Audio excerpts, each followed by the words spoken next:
name's Jamie, and welcome to the 9th episode of Create This Book 2. That's kind of crazy. We're almost at episode 10. Oh my god. Before I start, on last week's episode, one of the prompts was actually to create a character, and I asked you to name this character in the comments. So the name that I chose was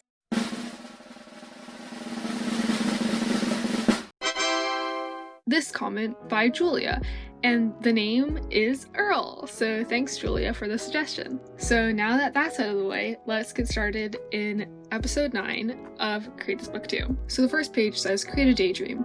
Allow yourself to daydream here. So I opened up Pinterest and I started doodling and writing random crap. This was a lot of fun. I just let my mind wander and daydreamed what I wanted on the page. I then outlined all my doodles with a black micron. This was so tedious and annoying. My hand kept on smudging the pencil, so I had like graphite all over the left side of my hand. A great tip is to use a piece of paper under your hand to stop from smudging your art. So I then used a limited color palette with my Crayola Super Tips to color in the page. I love this limited color palette. It's very yellowy and warm, which I really like. Coloring is usually one of my favorite parts of drawing, and I really just loved coloring in the page. I feel like a limited color palette is like so effortlessly good, and it's so lazy too because you don't have to think so hard about what colors you're gonna choose. After I'd finished coloring, I cut out a flap to see the instructions and I glued it in. I added some extra colors around the instructions since it looked very plain compared to the rest of the page, and then I was finished. So I loved how this page turned out. It might be one of my favorite pages actually. It feels kind of chaotic and messy, but I had a lot of fun creating it, and I think the end product is pretty cool. Sometimes with pages you put a lot of effort in, but then the end product is kind of like not so great, but I think the amount of effort I put in made this page look really nice. Also, I may or may not make some of these designs into stickers, so come back next week to see what that's all about. So the next page says, create an activity. Dedicate this page to your favorite sport or activity by filling it with drawing, writings, or photos. So I started with sketching things related to snowboarding and skiing. So some things that I drew were like a snowboard, skis, goggles, etc. Snowboarding and skiing are some of my favorite sports to do in the wintertime. I'm lucky enough to live in Canada where in the winters it actually snows a lot and it's generally freezing, so you can actually like go snowboard on mountains and stuff. Very specific. Shut up. Once again, I used a limited color palette with Crayola Super Tips. This is kind of a mini ramble, but something my immigrant parents always told me was, oh Jamie, you gotta learn how to ski and snowboard, or else your friends who are born with Tim Hortons coffee and hockey coursing through their veins are gonna leave you in their dust when they go on ski trips together. And so because of that, I pretty much learned how to ski and later on snowboard out of fear that I would be left behind. But when it actually came time to go on those ski trips, all my friends didn't know how to ski. So if that's not irony, I don't know what is. So mini ramble aside, I continued to color and shade with these 3 colors. I was going for kind of a retro style with those fun shapes, but I don't really think it came across that well. I wrote skiing and snowboarding in my Garbo calligraphy. Also, side note, how does no one ever mention how freaking weird skiing is spelled? Like double I's? Who came up with the English language? I did a thicker outline with a thick micron. I added a small cursive inside skiing and snowboarding, and I was finished with this page. I super enjoyed creating this one as well. Using a limited color palette is such low effort, but it really comes out looking like delicious tiramisu. But I mean really good.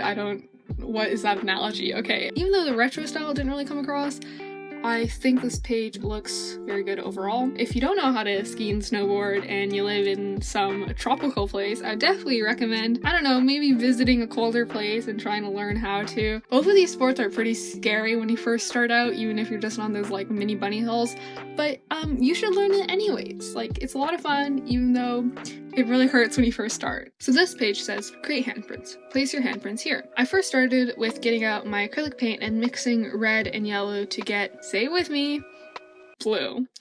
Oh yeah, that was sarcasm by the way, because when I've made a similar joke in the past, people were actually confused, so yeah. I first painted my left hand and then I plopped it down on the page, and then I mixed some more red and yellow paint and I painted my right hand with my left hand. That was kind of confusing. I'm by no means Ambidextrous. so this was actually kind of hard. You can see how weirdly I held the paintbrush with my left hand. Like, what? The second handprint didn't go so well for the pinky, and pointer finger, so I just went over them again. I started doodling these 2 turkeys with my Posca pens. I wanted to create one of those like kindergarten craft projects because that's what I get reminded of when I think of handprints. I literally have a handprint from kindergarten or preschool like right beside my desk, so. On the turkeys I added faces, feathers, and their neck thingies to make them actually look like they were turkeys. I did an outline with an orange colored pencil because why not? And then on a separate piece of orange construction paper, I wrote my name, my age, and the date. This is also trying to emulate how they always write down your age whenever you do like kindergarten craft projects. I like how this whole page looks. It's not super complex or anything. It is literally trying to recreate a kindergarten craft project that is for kindergartners, so of course it's not going to be that complex, but I do really like the simplicity of it. I think it's cute and simple, and I don't hate it. I think it's also a super cute idea to recreate a project that we've probably all done as a kid. This page says, create string decor. Decorate these pages with pieces of string, thread, or yarn. I started with sketching out Taki, Mitsuha, and a simple background. These characters are from the movie Your Name. I honestly kind of forget what happens in this movie. I really need to rewatch it. If you haven't seen it, it's super emotional and amazing. If anything, you should just go watch it because it's so beautiful. I then outlined the characters with black microns. You might be wondering why I chose to use this movie for a page that needs string. I did this because in the movie there's like this motif of red string, so that's why I chose it. To explain this like red string motif, straight from Wikipedia it says, the 2 people connected by the red thread are destined lovers, regardless of place, time, or circumstances. This magical cord may stretch or tangle but never break, which is a really pretty concept, even if I don't personally believe in soulmates. For the background, I wanted to use my gouache to create a sunset. I feel kind of meh about the background. It looks a little bit too messy, and I definitely should have blended out some of the paint strokes a little bit more. I outlined the clouds because they were getting kind of lost in the background, and then I colored Taki and Mitsuha with colored pencils. I wanted the light source to be the setting sun, and that's why there's kind of like a yellow outline around them. I don't know if that really comes through though. I cut out a piece of string and measured it to be the correct length. I believe I used red embroidery floss for the string. I cut the pieces of paper and then I glued them in. Finally, I attached the string and I colored the instruction with colored pencils. It was actually kind of hard to attach the string because I couldn't really glue it in, but after I put packing tape and sealed up the page, it was fine and it didn't move around. So I love the movie and I recommend it to anyone who hasn't seen it yet. I think the page turned out alright, but if anything, I made this page to just recommend this movie to you. It's a couple years old, but it still stands up pretty good. The string on the background are still looking a little wonky, but it's fine. So that's it for this episode. Thank you all for the lovely comments and recommendations for name suggestions in the last episode. I think I made a lot of strong pages in this episode, which is pretty nice considering that I didn't really like a lot of pages that I made last episode. As always, my Instagram is @Jalofi.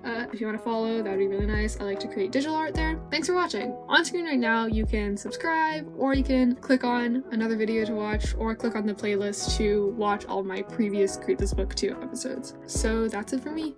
Bye!